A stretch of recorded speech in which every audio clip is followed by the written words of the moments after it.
नमस्कार, विकास समाचारमध्ये आपले स्वागत। अकील सय्यद यांनी दिले आणखी एक माणुसकीचे उदाहरण।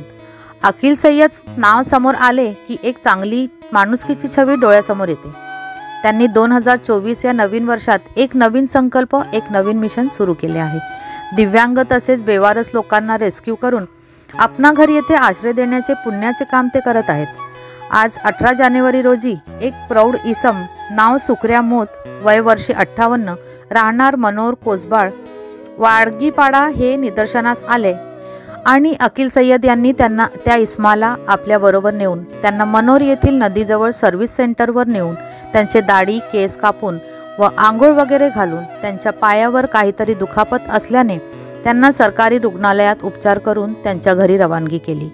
रुग्णवाहिका चालक अकील सय्यद यांनी यापूर्वीही अनेक लोकांची सहायता करून त्यांना आपणा घरमध्ये आश्रय देण्याचे काम करून माणुसकीचे दर्शन घडविले आहे। धन्यवाद। वसईहून मी शहनाज शेख, विकास समाचार चॅनलला लाईक शेअर सबस्क्राईब जरूर करा।